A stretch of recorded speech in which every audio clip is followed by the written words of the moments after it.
whatever the scenario. With that being said, I'll let you talk now so you can say hey to everyone on this one. And again, just go ahead and say whatever you'd like at the start. Talk about, you said about your son there, Cody, and you wanted to get that off the plate. So we'll start with that as well, okay? But thank you for joining us today. Thank you for having me. I'm Belynda. I am Lilly and Jack's grandmother. Cody Sullivan is my son. There's been a lot of rumors, speculation, and talk concerning my son. And I really do want to clear that up because it has nothing to do with Jack and Lilly finding them or what happened to them. My son has been living here for 11 months now. I keep getting stuck on 9, but it's been 11 months now. And he does not have a criminal record whatsoever. He has never been out west, and he has had nothing to do with it. So let's use this opportunity to clarify once again. I don't remember exactly if it was actually the media that said he was in prison or who said it, but let's use this as an opportunity to clear our minds completely, meaning only stick with the facts. Don't let anything sidetrack you, any rumors, anything. Now, here we go.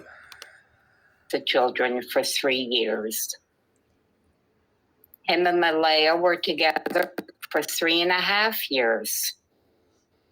Their relationship went downhill really fast after Jack was born.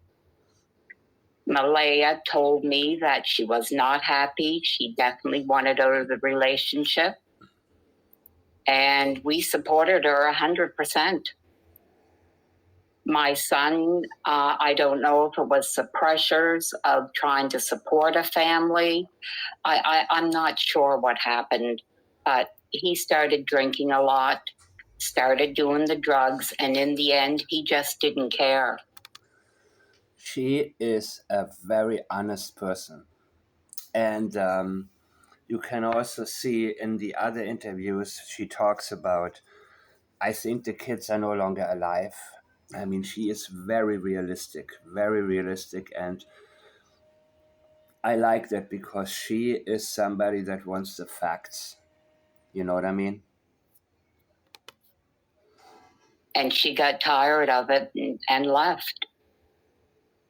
She went to court for full custody, and she went to court for child support payments. And he was paying child support right up until 11 months ago now, when he lost his job, lost his apartment, and lost his vehicle, and that's why he's home. Now that we have that out of the way, does it suck? Yes, it does. I make no excuses for him, but he is my son, and I love him with all my heart. And that's what I want to say about him. Now I want to know why everybody seems to be talking about everybody else, and I find Lilly and Jack are getting lost in the background. Yeah. Yeah. There's where I stand. And go ahead and say your piece on that, if you don't mind, Belynda, on about that, because you're right. They get lost in the noise, and it's about Jack and Lilly, but they get lost in the noise and a lot of misinformation and that. So I should be saying something here, but I'm in awe that she's actually on this channel. And again, I mean, they have a good way of, she's very personable, right? I mean, some of you have set me straight and said, no. Their style is more personable. So let me be more personable.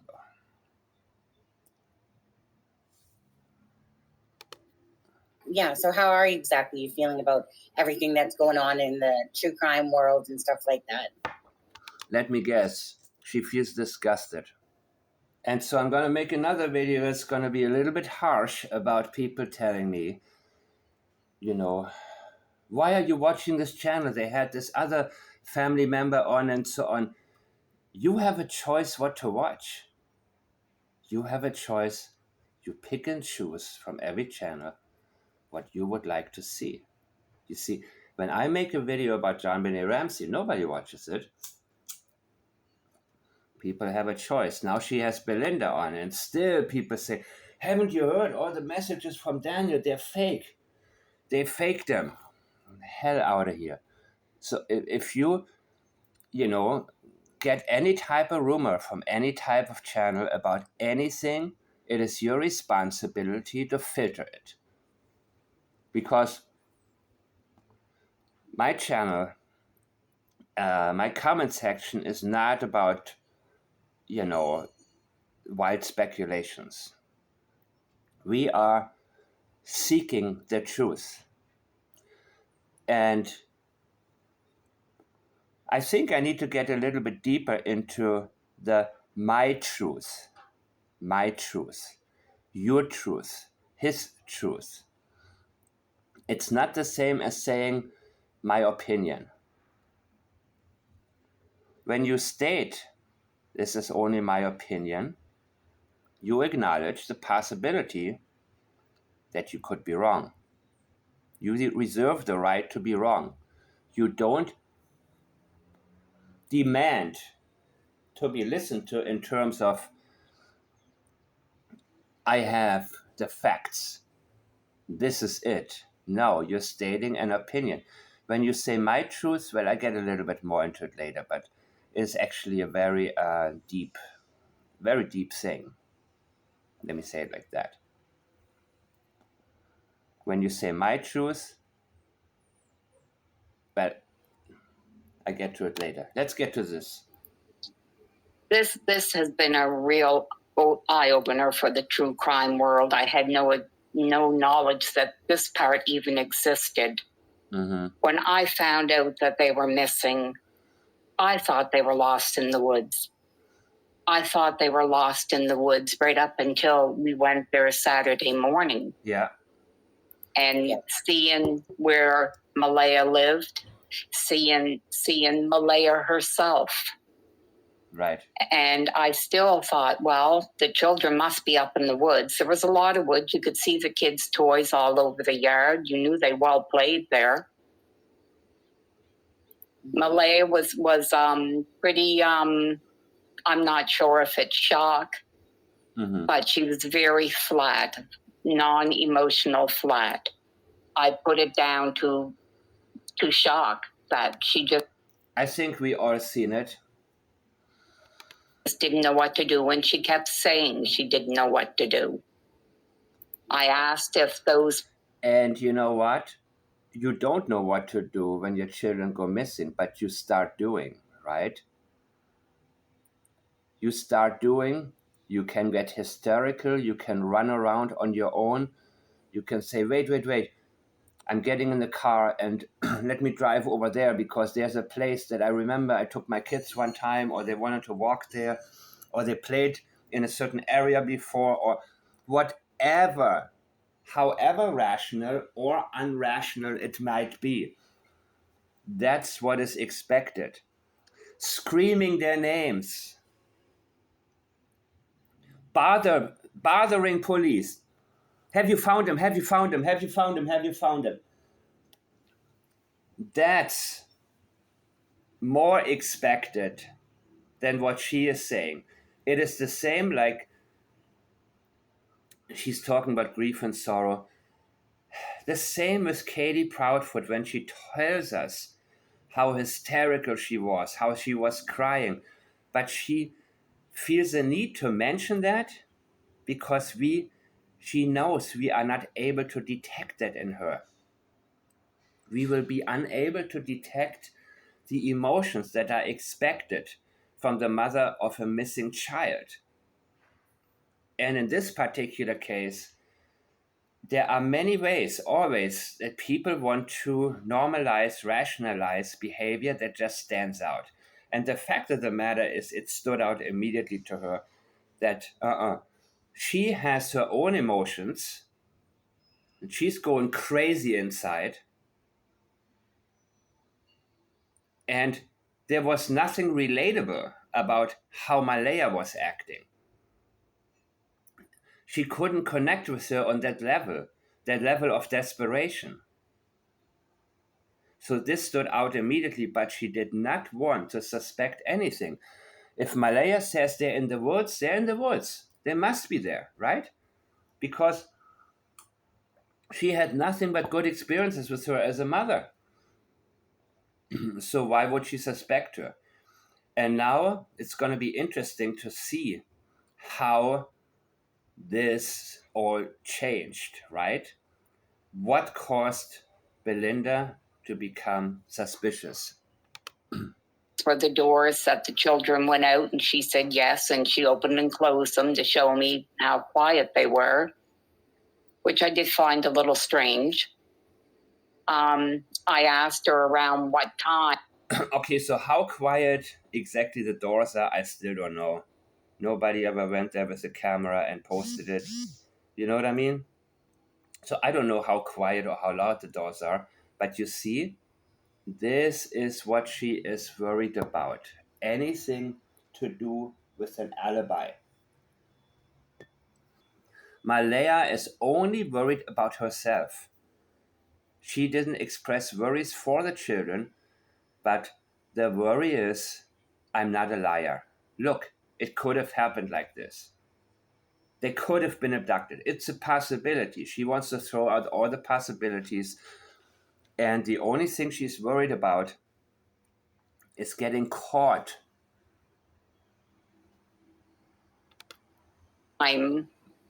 She's seen them, and she said she never seen them since Thursday night when she put them to bed. I asked her what time she thought they got up, and she said between 8 and 8:30. But she said she didn't see them.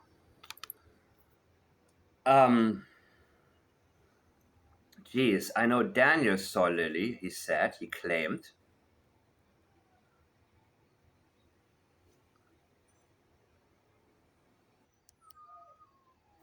I'm just staying as hopeful as possible. I want them home. I want to hold them. And I want them home.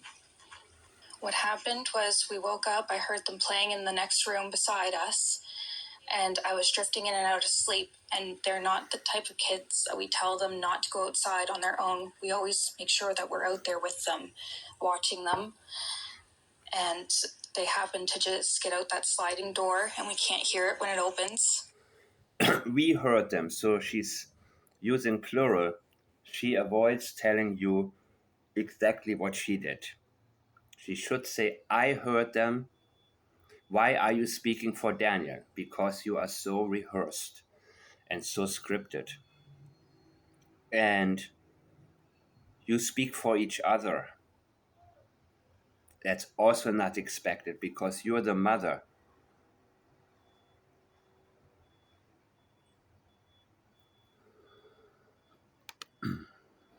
She heard them out in the other room playing. She never said what room. She just said she heard them out in the room playing. Okay. And she drifted off to sleep.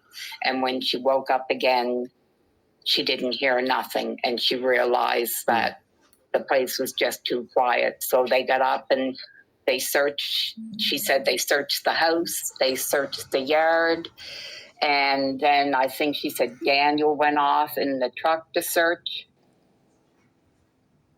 So I asked her, I said, we're here to search. So you know your kids.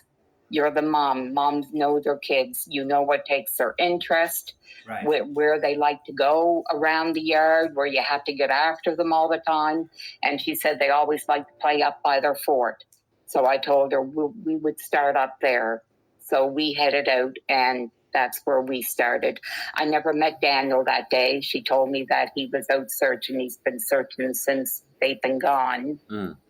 I did see her mom in the drive. I think that Daniel threw himself out there because he didn't want to run into anybody. He did not want to look anybody in the eye. He didn't want any types of questions. So the best thing for him to do, from his point of view was, I'm just going out there. I am going to be, I'm going to have a reason. I'm going to act like I should act. But the thing is that you have all these professional search teams there. Well, yeah, it would make sense because, let's see. Daniel's mom, sorry, I seen Janie in the driveway. Okay. He had another woman with her. I wasn't sure who it was at the time. And I did see Justin outside at the time. Who's that? Okay. I have a Belynda, question. Don't talk at once. Go ahead.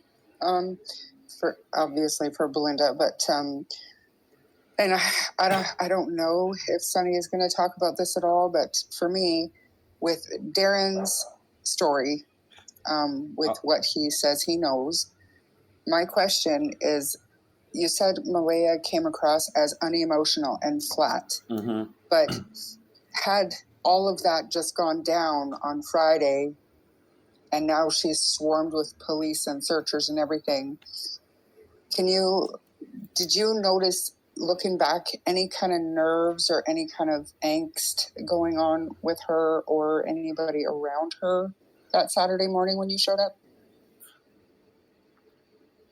She was totally, a good way to put it was she looked totally lost. She had Meadow on her hip. She was holding Meadow, and she looked totally lost. Her grandmother was sitting in the living room. As for the people around her, I know when we come into the driveway, Janie was sitting on some kind of a bench thing or something in the driveway, and I can't remember who the woman was beside her. There was a policewoman standing there, and the policewoman was talking to them. We couldn't make out what she was saying until we got up closer. And Janie was really crying a lot, and this woman was saying to her, "It's okay, Mom, they're not blaming you. They just want to look in your trailer. They're not blaming you. They just need to make sure that there's nothing in the trailer." And she went on to say that there was nothing in the trailer. She didn't want them around her dog. Yeah, there we go. The beauty in statement analysis is that you don't skip over anything. You skip over absolutely nothing. And especially now, with people getting sidetracked like crazy, so much good stuff is being skipped over. That is why I always say the most important thing is that you protect your mind. Even if it's on this channel, great, they have Belynda, but then they have this other guy on there. It doesn't mean I have to watch that part of their life.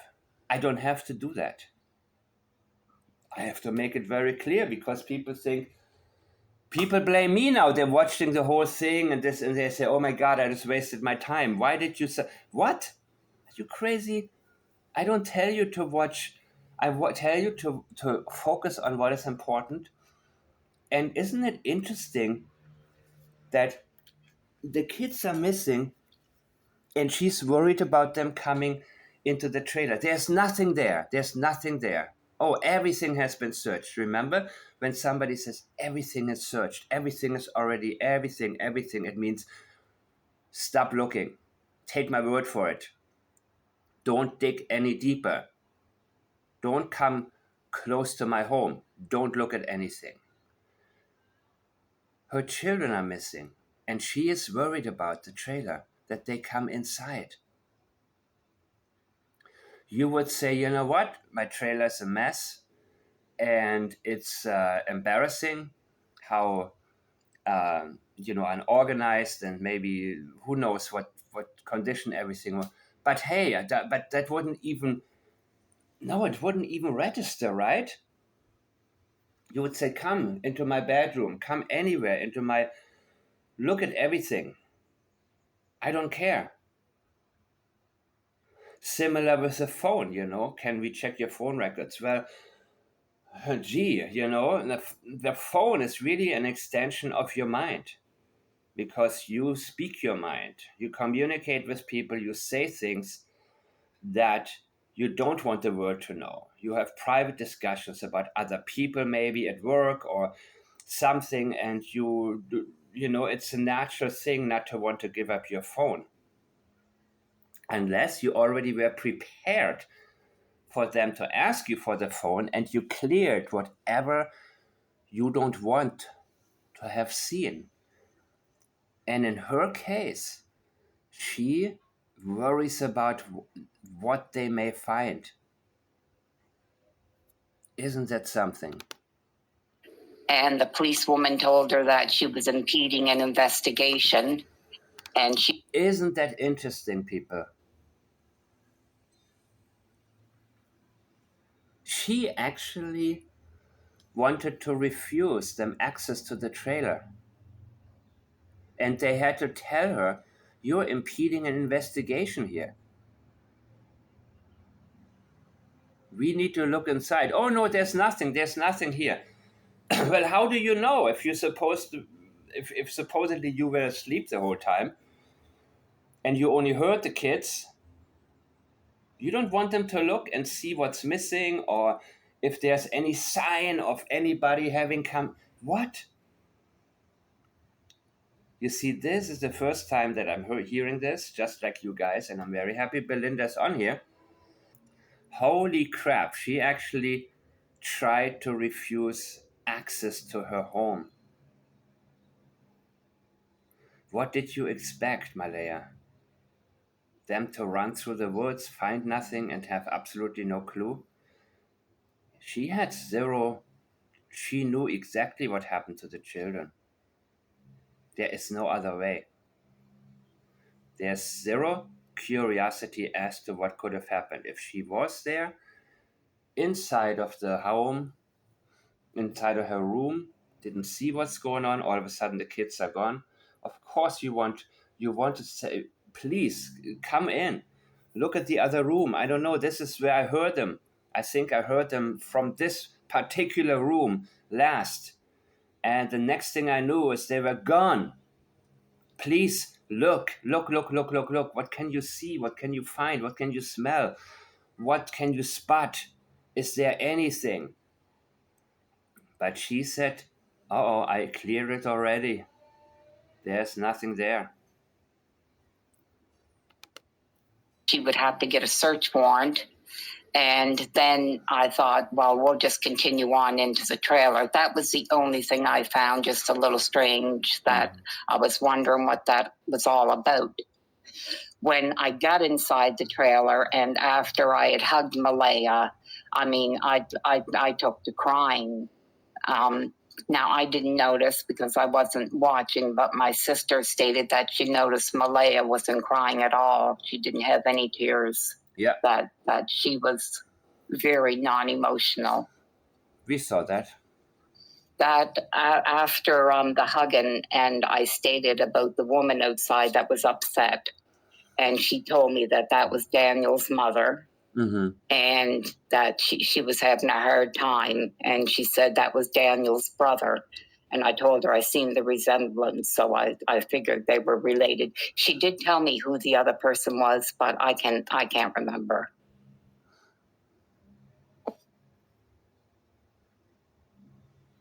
And it wasn't Logan, was it? I met Logan, I think we were there Saturday. I don't remember Logan Saturday. I seen her in passing, but not to talk to her. So Friday was when they reported the children missing.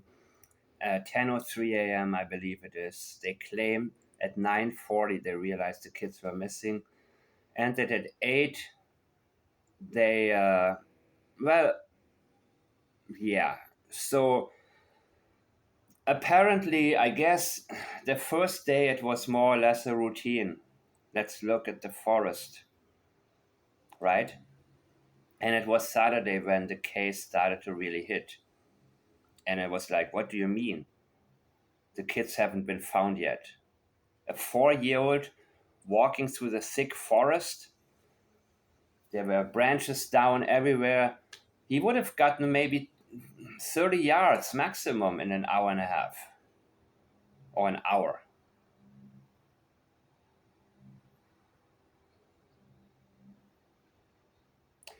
She wanted you to go out there into the woods, and that was her initial statement to the mother in the messages. They are out, they walked away.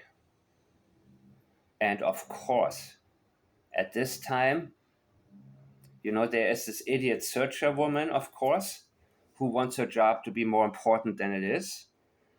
But the leadership within the RCMP, they know immediately,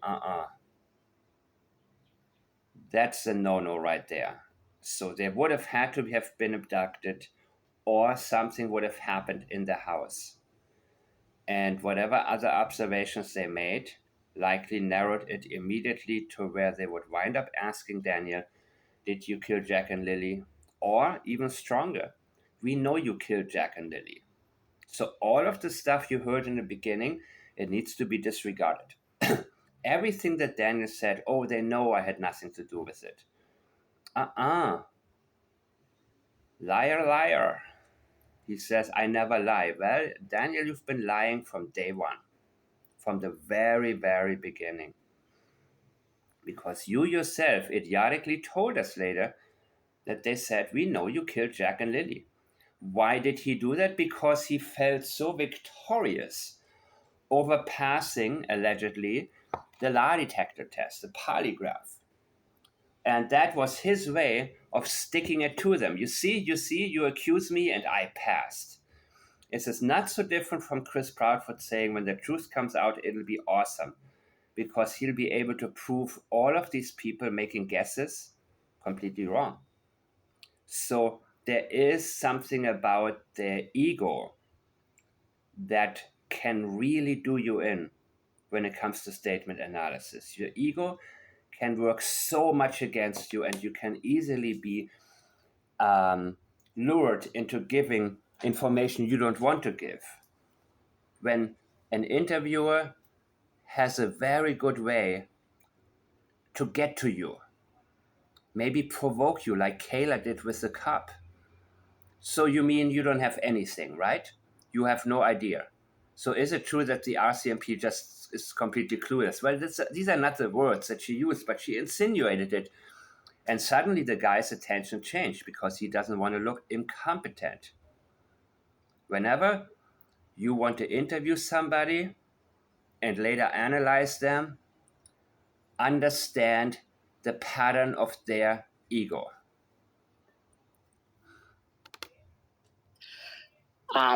I talked to Logan on Monday. Okay. Were you there for the argument? I'm sorry, Sonny, I'm totally taking. So Monday, okay, Saturday, Friday, they were reported missing. Saturday was when they were all there and the argument happened, right? So Monday would be 2 days later? Over. This is my last question. I was not there for the argument.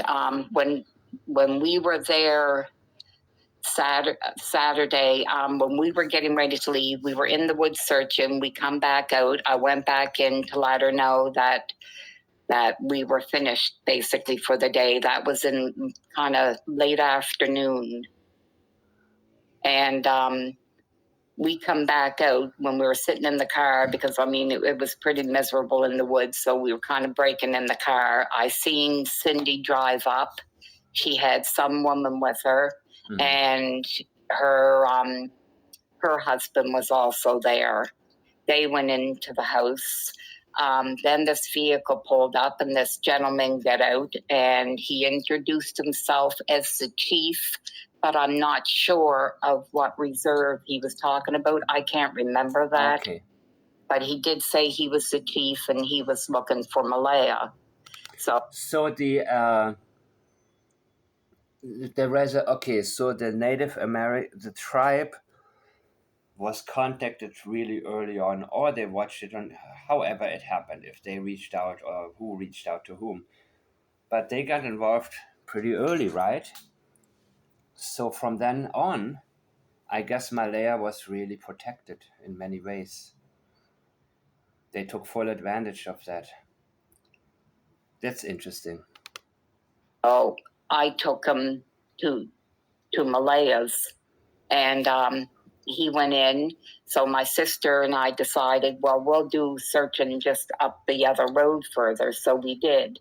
When we come back, I stopped in again, and the chief and Malehya, and there was one or two other people around the table, and I thought I heard him say about a prayer circle, and they were on like a conference thing on his phone, and I could hear words in the background and that.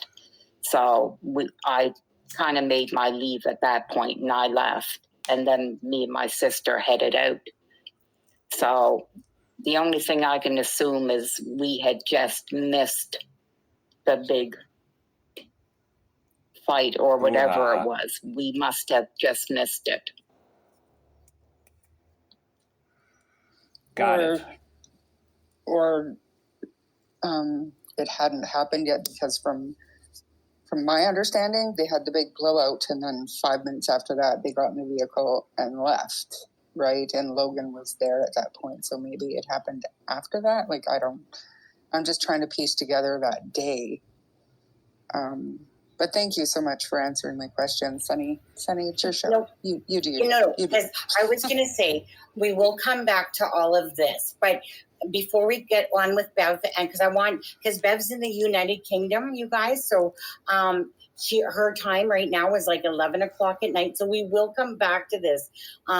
So Belynda, but before I go to Bev and you guys, don't go to Bev. Bev. Bev is not talk important. about her different situations or theories or whatever you call it there, Bev. Scenarios, there's the words. Just a couple of things, if you don't mind, that I saw in chat.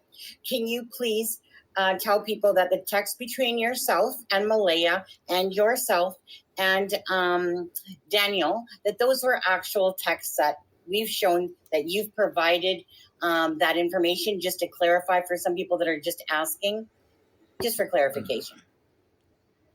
Yes, all the texts that you have shown have come. And this is what gets me, people.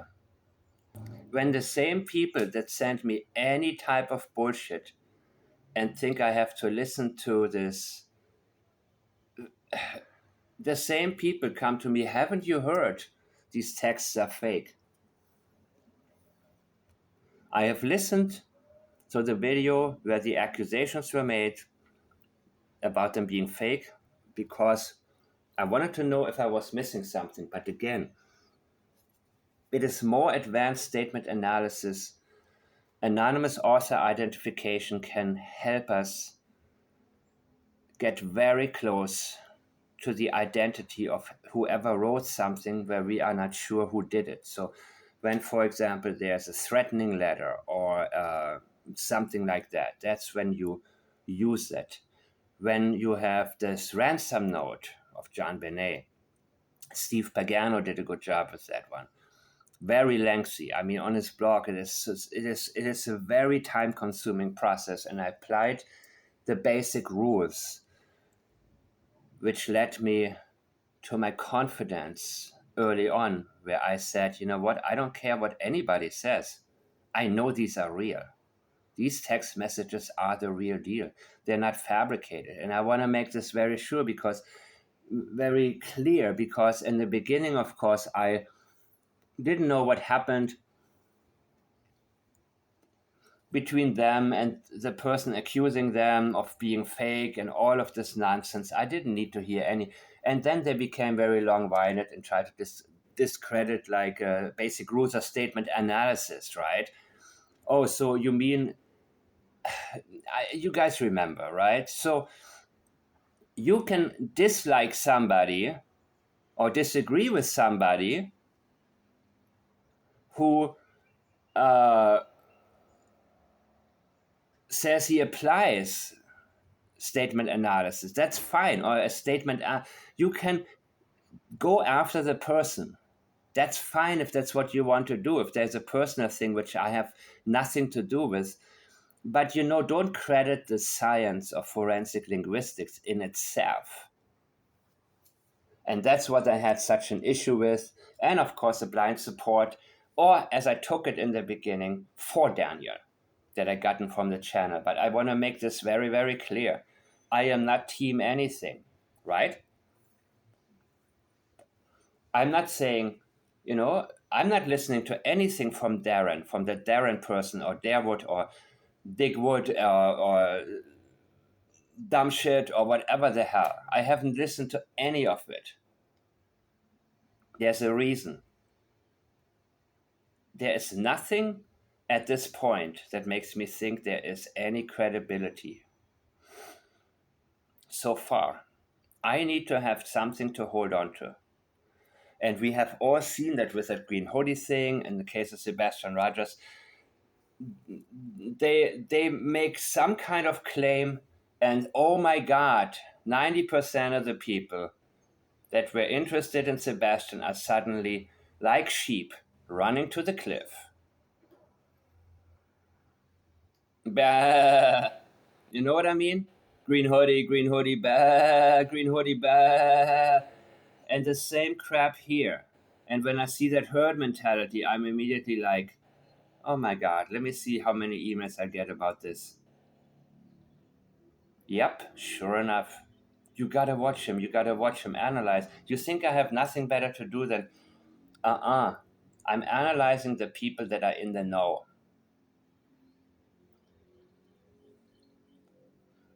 So and what also gets me is how people feel empowered to speak somebody else's claim and actually come on my comment section and try to set me straight and try to lecture me about these being fake messages. How do you know they're real? I have my way. You can even watch old videos of Peter Hyatt's, because I haven't done anonymous author identification on video yet. I also haven't done it on my blog, which, by the way, is inactive. I made like 3 posts, and then I realized that YouTube is a better way to reach people until I have my membership section, and then I'm going to do a lot of writing also. A lot of detailed writing for those of you who are interested in taking my classes. Ideal for people like private detectives or anybody who wants to learn how to narrow things down. When you approach a case, you have absolutely no idea where to begin. Take the statements, record the statements, write them down for yourself if necessary, and then analyze them with a completely sober mind when you're by yourself. And that's when you will realize what direction you need to look in. And it's not just about detecting deception, it's also about detecting reliable denials. Meaning, you see, that's what I did in the John Benet Ramsey case. Patsy said, I didn't do it, John Ramsey didn't do it, where there were 3 people in the house. So by elimination, I already knew what direction to look at, because this was a reliable denial on her behalf and the knowledge that John Ramsey did not hurt his daughter. He may have staged something, violating her little body in that way when she already was dead. She was already dead, in my opinion, when Burke allegedly used the end of his train track, his miniature train track, to poke her to see what's going on, if she was alive. And yes, I am 100% when it comes to the John Benet Ramsey case. So when I see a channel like the True Crime Stories Hour, also there are some useful information pieces here and there. But I don't need to watch anymore about John Benet Ramsey. I already know what happened there. And this case I'm more certain about than anything I've looked at in the past. Live in reality, people, even if the whole world disagrees with you. That's the blessing and the curse that comes with statement analysis. That while the whole world is guessing, you already know. I don't need to look there. I don't need to participate. I already know what direction to look into. And sometimes you may stand alone when you're with whoever you're friends with, and they all talk about something, and they're all wrong, and they're arguing about their wrong theories. Which wrong theory is supposed to be true? Supposedly, not supposedly. If you can't make up your own mind, don't speak. Don't speak until allow yourself to figure it out. I don't know how I got to this, but it is very nice for me to be able to clear certain things up when it comes to the approach. So I don't care who it is, how many viewers they have. I don't care what their position is. I don't care what their title is. I don't care what they have studied. I do not care whom they're working for. If it doesn't make sense to you, and by the way, especially when the masses follow it blindly and everybody gets excited. Oh my God, green hoodie, Darren. Oh my God, blah, blah, blah, blah, blah. Let's watch. No. That's when I like to step back and say, isn't that something? Isn't that something? When something happens too fast and they push too much for a narrative or a theory, No. So I need to make this very clear, guys. Maybe it's more exciting for some people to watch somebody who guesses around and jumps around, right? But this is not something that I do. I find it boring. The truth is more exciting than any fiction when you get to it, but you have to get to it. I hope this woman doesn't come on. I don't care what she has to say. You know what I mean? Just for those of you who are going to say to me, oh, now I wasted an hour listening to something that's not important. Well, duh. Make up your own mind. I know what to watch. I'm looking at the messages that come from this channel. Credit when due. I'm listening to her. They are the ones who got Belynda. That doesn't mean I'm going to be a sheep and say, okay, you want me to watch this too? No, man. Please get the hint. And especially don't message me and blame me. I never told you to listen to Dickwood. You know what I mean? I never told you. It doesn't matter if they're on this channel. And I'm going to say it again and again and again and again. Don't be a sheep.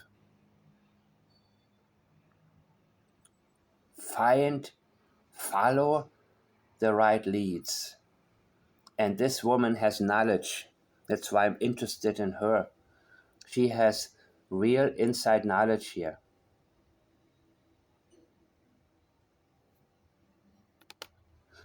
From my phone. I know a lot of people are a little put out because Daniel did ask me to keep one part a secret and not to tell anybody. But at that point in time, I had seen Daniel out speaking everything out to the public on what he was thinking was taking place. Yeah. And I thought, well, he hasn't told me anything in these texts. Exactly. That should be a secret. There was nothing there. Yep. So I figured, why is anybody keeping a secret? Yes, why are you secretive when these kids are missing? Jesus Christ, man. Why?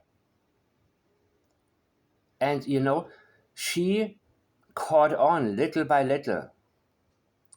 And she allowed herself, her mind to go there. She didn't want to think anything could have happened in the home because she trusted Malehya. But she's open-minded. Not too open-minded, remember?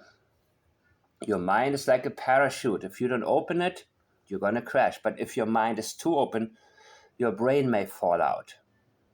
But she is the right amount of open-minded. She's not sticking to a belief system. Belief systems are the enemy because you can easily get stuck in them.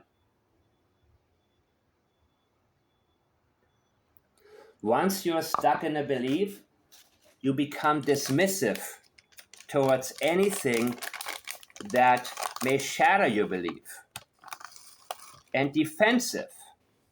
So we cannot allow ourselves to be stuck on a belief system. Of course, we all have certain levels of belief in life and in general, especially about other people, right?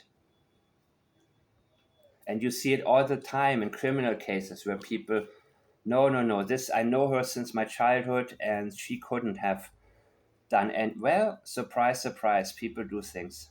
You know what I mean? And there are people who will stay stuck, like Scott Peterson's family. Doesn't matter how much evidence you present. Scott didn't do nothing, right? Or didn't do nothing.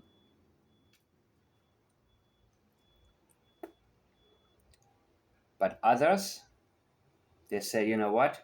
Even when it comes to their own children, they say, you know what? I'm not an idiot. He did something, you know? And she is the type of person who also, you know, Seth Rogers, he complained that people say they think that Sebastian is dead. Well, I said it many times, and I'm not going to run away from your reality because I don't want to waste people's time looking in the wrong direction, right? So I am not about being a feel-good channel, but it feels a lot worse if you waste your time, look in the wrong direction, and then wake up in the morning thinking, gee, what a waste, what a waste of day that was, you know what I mean? I hurt nobody's feelings, but this woman is a very different type of woman, and she is really realistic.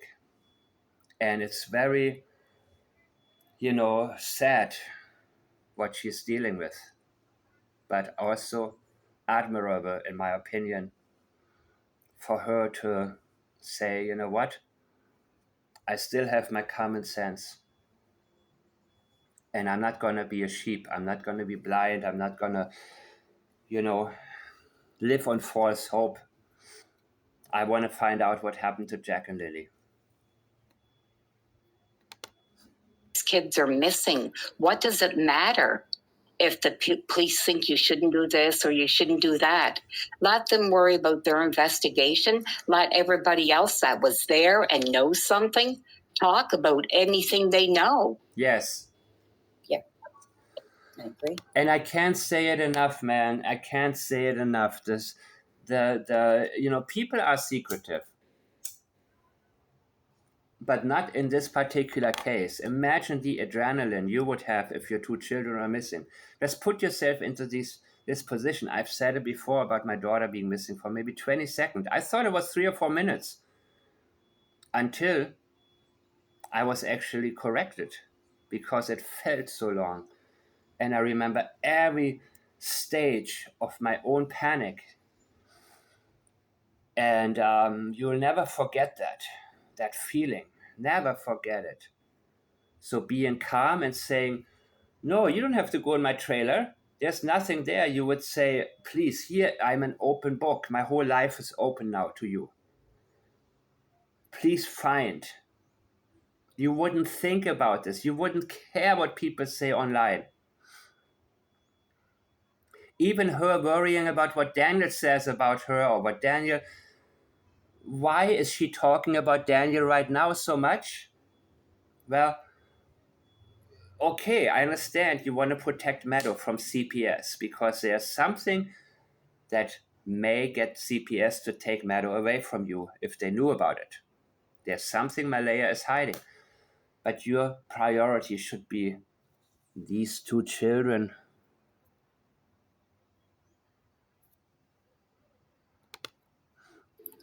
Okay, thank you for that. And then I'm just going to ask one more thing, if you don't mind. Or, okay, actually, quickly, two things.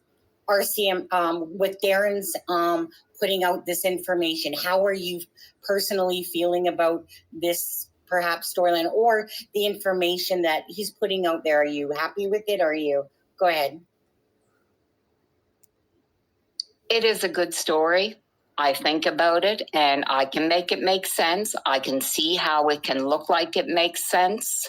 Going by the CPS, going by Malehya's marks of she's protecting Meadow from CPS. Yeah. I never got a chance to ask her, was she protecting Meadow from CPS because Exactly. Daniel was due to have visitation? Mm-hmm.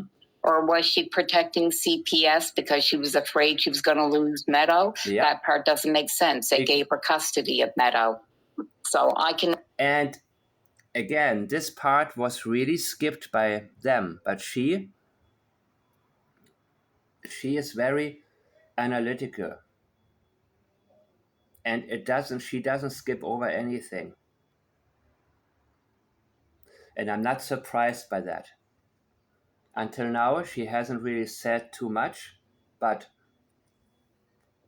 her mind is working, and there's a reason why she gotten to the point where she thinks the kids are no longer with us. can only go with the fact that she was upset that Daniel was going to get visitation. Okay. As for Darren's story, I did like the idea. I mean, of course, finding the kids. It's appealing, right? But realize she's calling it a story. So that is also leakage, what she really thinks about it. And again, I haven't listened to the story. I heard bits and pieces. I cannot hide from it, you know? Of course I hear about it.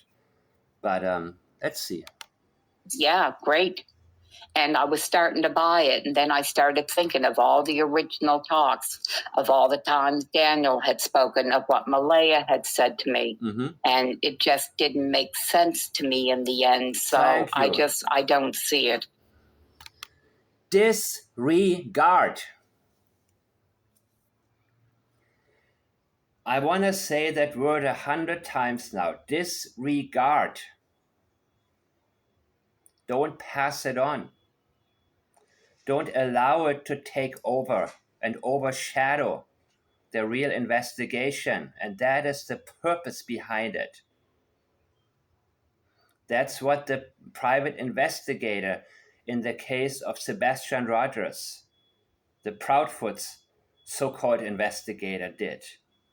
Just throw the mud at the fan and see what sticks to the wall. What they want is a good story and have the story spread. That's why the guy was commenting on my channel, I guess, when I didn't see it, but in the live chat. Because he wants to spread his story everywhere, because he relies on people being stupid and sharing it, mindlessly sharing. They don't necessarily go, I don't know what this sounds good, and then just bam, bam, bam, it goes semi-viral. Let me put it like that, right? This woman, and she is very open. She says, I wanted to believe it, but it didn't make any sense. I'm not a sheep. I'm not a person who lives hope. I don't believe in hope, by the way, people. I don't believe in hope, because hope is powerless. When you have hope, that means you give up your own God-given abilities and don't put them to use anymore. You lean back, you say, I have no power over this. That's hope. Hope has never worked for me, man. Never in my life. Action has, but where do we act? How do we act? What do we go by? And she's not allowing herself to be sidetracked, because this is too important for her.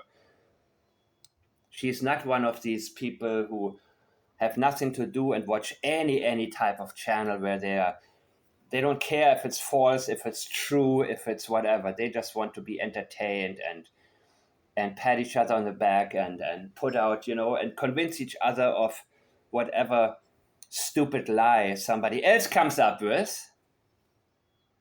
She has no time for this.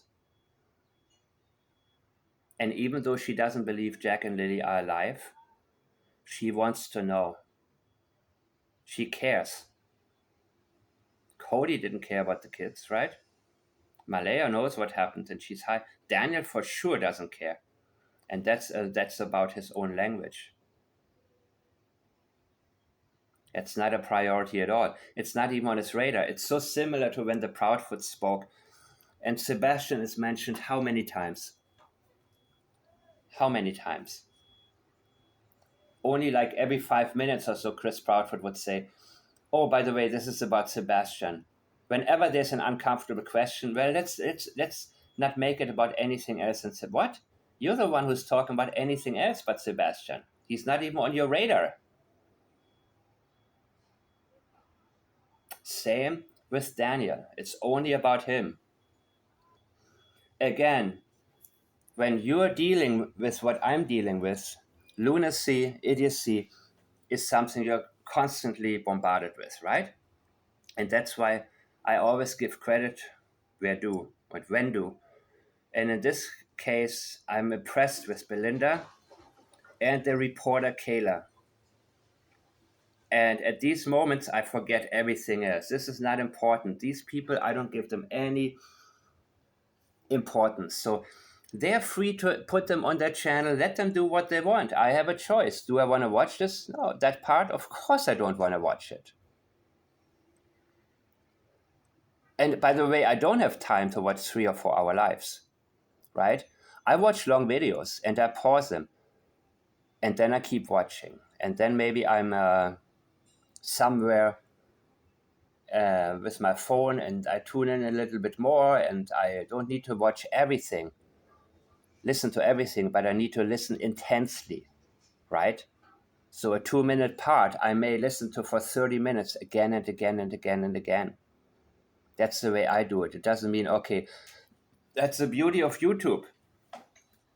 This is not the 1990s where you have long documentaries and you miss the good parts, and then you hear these stupid false allegation of the specific type of abuse in the John Benet Ramsey case. Everything sidetracking, but sidetracking because people have certain things that they are more likely to tune into. Good job, Belynda. Okay, appreciate that. You guys, this is Belynda, the paternal grandmother of Jack and Lily. That's why we're here. That's what it is all about. So Belynda, you guys was gracious enough. This is her first time on a YouTube platform. I see there's 653 people. It should be 6,000 people. It should be 10,000, 20,000 people right now. So maybe cut this woman out, and then maybe it'll be more. I forgot kindness. I'm not being unkind. I'm just saying, I'm giving a suggestion, because this should be a lot more than 600 people, man. I see these loser channels and they have like 3,000 people in their chats.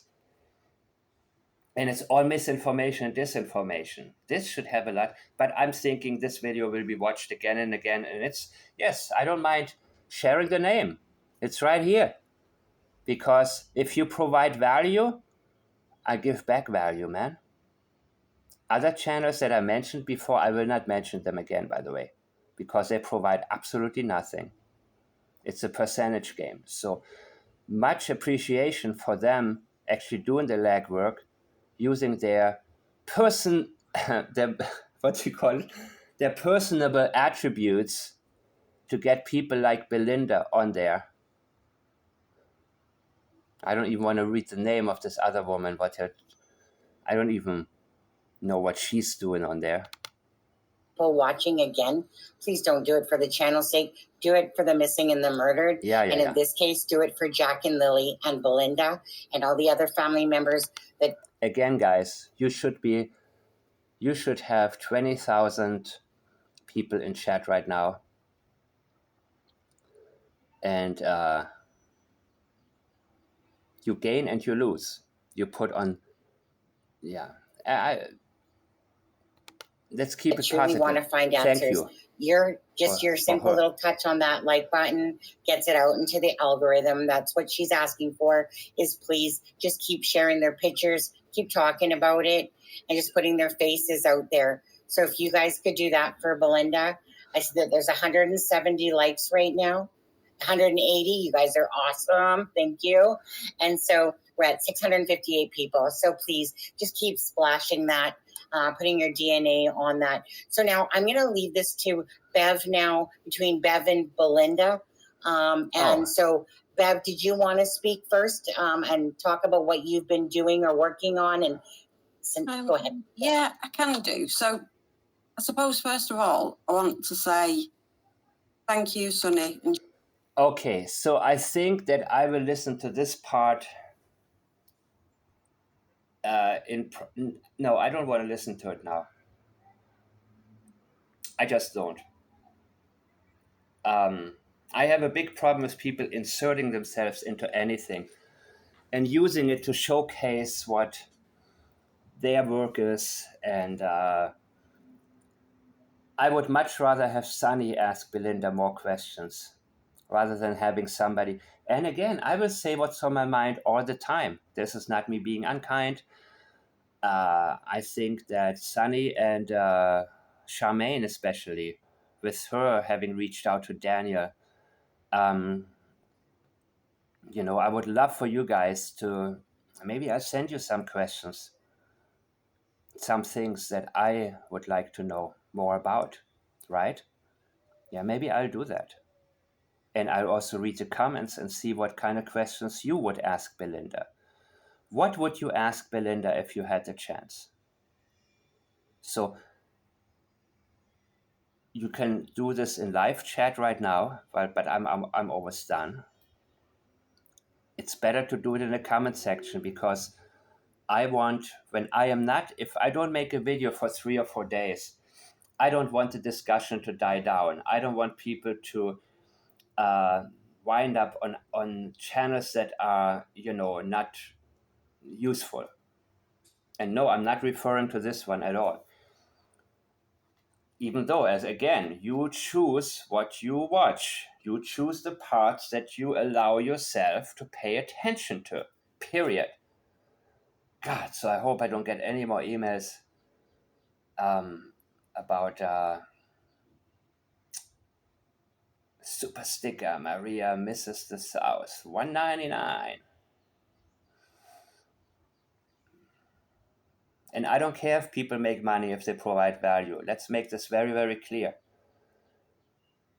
The problem is when people provide zero value, stretch things out for hours and hours and hours, only throw around misinformation. And I don't care how much money or how little money anybody makes. But what I care about is the fact that the money becomes the motivator to lie to people, because those channels don't have anything of value. So they create fake value. That's the issue that I have. So I'm never complaining about, oh, they make all this money and this and that. No, it's not. I don't care. I'm actually more upset that people are watching garbage and supporting it, and then have the nerve to complain about it. Did you hear what so-and-so talked about? Oh my God, I hate this channel. I hate this channel. And then yesterday they said this, and then today that. What? You're the one tuning in. The joke's on you. Don't tell me about what other channels get wrong. I don't care about that. Help me find the pearls.